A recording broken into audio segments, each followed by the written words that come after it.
रसोई। बहुत जोरों से बारिश हो रही थी। सभी लोग अपने घरों में होते हैं। बारिश की वजह से कोई भी यहाँ वहां कहीं दिखाई नहीं देता। गांव में सभी के पक्के मकान थे, लेकिन गांव में एक परिवार रह रहा था जिनका कच्चा मकान था। बहुत तेज बारिश की वजह से उनके घर के अंदर पानी भी टपक रहा था। हे भगवान, ये सब क्या हो रहा है? अब हम लोग क्या करें? माँ देखो ना, हर जगह से पानी टपक रहा है। बेटी चलो मेरे साथ, जहाँ जहाँ पानी टपक रहा है वहां बर्तन लगा दो। ठीक है माँ, मैं अभी लगा देती हूँ। वैष्णवी और प्रिया दोनों मिलकर जहाँ जहाँ पानी टपक रहा होता है वहां पर बर्तन लगाना शुरू कर देते हैं। हे भगवान, माँ बारिश तो रुकने का नाम ही नहीं ले रही। तभी बहुत जोरों से बिजली कड़कती है। माँ मुझे तो बहुत डर लग रहा है, कितनी जोर से बिजली कड़क रही है, कहीं कोई अनहोनी ना हो जाए। पारुल के मुंह से यह सुनते ही प्रिया अपनी रसोई की तरफ देखती है। रसोई में चारों तरफ पानी टपक रहा था और मिट्टी बहनी शुरू हो जाती है। हे भगवान, बस मेरी रसोई को बचा लो। प्रिया इतना कह ही रही थी कि तभी अचानक से रसोई की छत टूट जाती है और नीचे गिर जाती है। रसोई की दीवारें टूटकर पूरी तरह बिखर जाती हैं। देखते ही देखते उसकी रसोई तहस नहस हो जाती है, जिसे देखकर प्रिया से रहा नहीं जाता और वो फूट फूट कर रोने लगती है। नहीं नहीं, ऐसा नहीं हो सकता, मेरी रसोई तबाह नहीं हो सकती। नहीं नहीं, ये सब नहीं हो सकता। उठ जाओ प्रिया, क्या हुआ? कौन से ख्यालों में खो रही हो? ऐसा भी क्या सपना देख रही हो तुम? वैष्णवी के हिलाने पर प्रिया नींद से जाग जाती है। अच्छा, तो ये सब सपना था? अच्छा हुआ कि मैं सपना ही देख रही थी। हटो माँ, मेरे सामने से हट जाओ। प्रिया अपनी माँ को एक तरफ करके अपनी छोटी सी रसोई को देखने के लिए जाती है। अपनी रसोई को सही सलामत देखकर आज मुझे बहुत खुशी हुई है माँ। दीदी, तुम तो ऐसे बोल रही हो जैसे सपने में तुमने बारिश होते हुए देखी और बारिश में तुम्हारी पूरी रसोई तहस नहस हो गई। पारुल, तुम अपना मुंह बंद रखो। तुम्हें पता है ना, मैंने बचपन में कितने प्यार से ये रसोई बनाई थी। अरे इस रसोई में मेरी जान बसती है, तुम नहीं समझोगी। प्रिया ने बचपन में अपनी खुद की एक रसोई बनाई थी। वो लोग इतने गरीब थे कि उनके घर की हालत बहुत बुरी थी। उनका घर मिट्टी से बना हुआ था और छत के नाम पर घास लगी हुई थी। जब प्रिया की माँ वैष्णवी खाना बनाया करती थी तो प्रिया उन्हें देखकर बहुत खुश होती थी। इसी के चलते उसने मिट्टी की रसोई बनाई और उसी पर खाना बनाना शुरू किया। जैसे जैसे वो बड़ी हुई, वो अपनी रसोई को और भी सुंदर और प्यारा बनाती गई। जैसे उसने मिट्टी के बर्तन बनाना शुरू किया, सुंदर सा चूल्हा बनाया और वहां लाल रंग से अच्छे अच्छे डिजाइन भी बनाए। मेरी रसोई मेरे लिए बहुत मायने रखती है। इसमें मेरा पूरा बचपन निकला है और वैसे भी अभी कौन सा मैं बड़ी हो गई हूँ, बस थोड़ी सी समझदार ही तो हुई हूँ। प्रिया की ये बात सुनकर उसकी माँ वैष्णवी हंसने लगती है। मेरी प्यारी सी गुड़िया, तुम कब इतनी बड़ी हो गई मुझे पता ही नहीं चला। चलो अच्छा है, जल्दी से बड़ी हो जाओ, इस घर को तुम्हें ही संभालना है। अपनी माँ के ये शब्द सुनकर प्रिया बहुत खुश होती है। तभी पारुल कहती है, माँ मैं जानती हूँ कि आप मुझे नहीं बल्कि दीदी को ही प्यार करती हो। आप मुझे प्यार कब करोगी? ऐसा नहीं है पारुल, मैं तुम दोनों को बराबर प्यार करती हूँ। तुम भी ना बहुत ज्यादा सोचती हो। वैष्णवी के इतना कहते ही उसकी बेटी उसे गले से लगा लेती है। तभी उसके पिता मजदूरी करके घर पर आते हैं। पूरी रात हो गई, सारी रात मजदूरी करते करते निकल गई। बहुत थक गया हूं मैं। अच्छा, आप हाथ मुंह धो लो, मैं कुछ बना देती हूँ खाने के लिए, फिर आप सो जाना। वैष्णवी इतना कहकर रसोई में कुछ खाना बनाने जा रही होती है कि तभी उसकी बेटी कहती है, रुक जाओ माँ, मैं पिताजी के लिए कुछ बनाकर लाती हूँ। प्रिया अपनी रसोई में जाती है और वहां पर वो अपने पिता के लिए मिट्टी के बर्तनों में खाना बनाती है। मिट्टी के बर्तनों में खाना बहुत स्वादिष्ट बनता है। देखो पिताजी, मैंने आपके लिए दाल चावल बनाए हैं। तुम बहुत बड़ी हो गई हो और समझदार भी। ये लो 5 रुपए, इनसे चीज खा लेना। 5 रुपए लेकर प्रिया बहुत खुश होती है और विनोद कमाए हुए पैसे अपनी पत्नी वैष्णवी को दे देता है। वैष्णवी, इन पैसों से हमें राशन खरीदना है, ये संभाल कर रख लो। ठीक है जी, मैं इन पैसों को संभाल कर रखूंगी। वैष्णवी उन पैसों को संभाल कर रख देती है।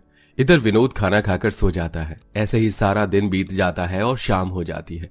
शाम को अचानक से मौसम बिगड़ने लगता है और काली घटा छा जाती है। कितना सुहावना मौसम हो गया, बहुत ठंडा ठंडा भी लग रहा है। हे भगवान, बारिश का मौसम हो रहा है, सावन शुरू हो गया और ये सावन की पहली बारिश होगी जो कि बहुत तेज होगी। क्या हुआ माँ, आप क्यों डर रही हो?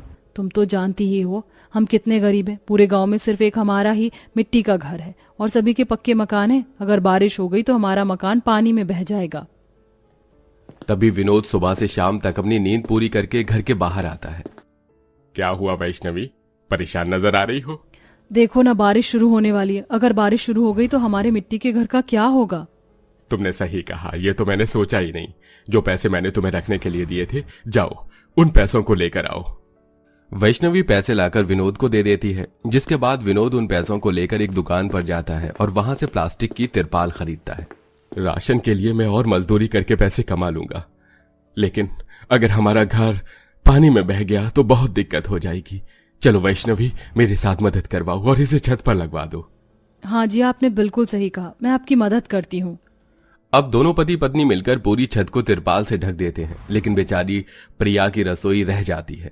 जैसे ही वो अपने घर पर उस प्लास्टिक की तिरपाल को लगाते हैं, उसी वक्त बारिश शुरू हो जाती है। अच्छा हुआ सही वक्त पर हमने पूरे घर को बचा लिया, नहीं तो घर में पानी टपकता रहता और सारा घर बेकार हो जाता।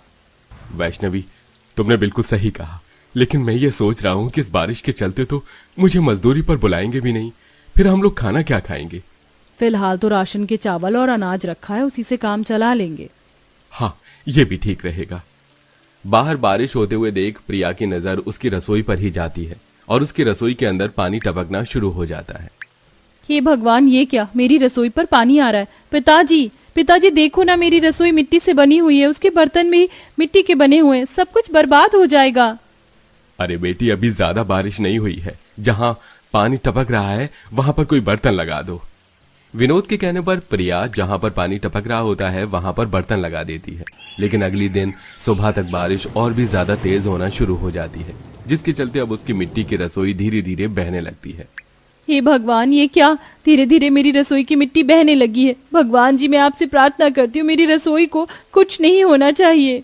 बहुत तेज बारिश, तूफान, आंधी आने की वजह से प्रिया की मिट्टी की बनी हुई रसोई पानी में बह जाती है। जैसा कि उसने अपने सपने में देखा था, उसकी छत पूरी तरह गिर जाती है, सारे मिट्टी के बर्तन भी टूट जाते हैं और सब कुछ तहस नहस हो जाता है, जिसके चलते बेचारी प्रिया फूट फूट कर रोने लगती है। नहीं नहीं नहीं, जैसा मैंने सपने में देखा था बिल्कुल वैसे ही हो गया। पिताजी, मेरी पूरी रसोई खराब हो गई, अब मैं क्या करूं, मैं कहाँ खाना बनाऊंगी? अपनी खुद की रसोई प्रिया का बहुत बड़ा सपना था जो कि टूट चुका था। अब वो बहुत ज्यादा परेशान हो गई थी। उसके पिता उसे हौसला देते हैं। अरे कोई बात नहीं बेटी, ये सब तो होता ही रहता है, मैं तुम्हारी रसोई दोबारा बनवा दूंगा, भरोसा रखो मुझ पर।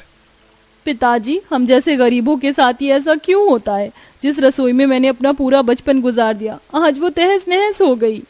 प्रिया रोते हुए अपने पिता को गले से लगा लेती है, जिसके कुछ घंटे बाद ही बारिश बंद हो जाती है और प्रिया अपनी टूटी फूटी रसोई को देखकर बहुत अफसोस करती है। इधर उसकी माँ वैष्णवी की तबीयत खराब हो जाती है, जिसके चलते उसके पिता उससे कहते हैं, बेटी, मुझे मजदूरी पर जाना है, तुम खाना बना दोगी क्या? हाँ पिताजी, अभी बनाती हूँ। प्रिया घर के बाहर से कुछ ईंट लेकर आती है और उन्हें घर के अंदर लाकर चूल्हा बनाती है, जिसके बाद वो उनके ऊपर खाना बनाना शुरू करती है और वो अपने पिता के लिए बहुत स्वादिष्ट खाना बनाकर परोसती है। अरे मेरी प्यारी बेटी, तुम्हारी रसोई टूट गई तो क्या हुआ, लेकिन देखो तुम्हारे हाथों का स्वाद अभी भी पहले जैसा है और मैं जानता हूं तुम दोबारा से अपनी खुद की रसोई बना लोगी। ये सुनकर प्रिया बहुत खुश होती है और अपने पिता से कहती है, हाँ पिताजी, आपने सही कहा, मैं अपनी रसोई दोबारा बना लूंगी और फिर उसी में खाना बनाया करूंगी। बारिश बंद होने के बाद प्रिया इस बार पक्की ईंटों से अपनी रसोई बनाती है, जिसमें उसके पिता उसकी मदद करते हैं। वो सीमेंट से उसकी रसोई को पूरा पक्का कर देते हैं। देखते ही देखते विनोद पैसे कमाने के बाद अपने घर को भी पक्का करवा लेता है, जिसके बाद गरीब बेटी की रसोई फिर कभी नहीं टूटती। चाहे जितनी भी बारिश हो, प्रिया उसमें आराम से बैठकर खाना बनाती है और खुशी खुशी से रहती है।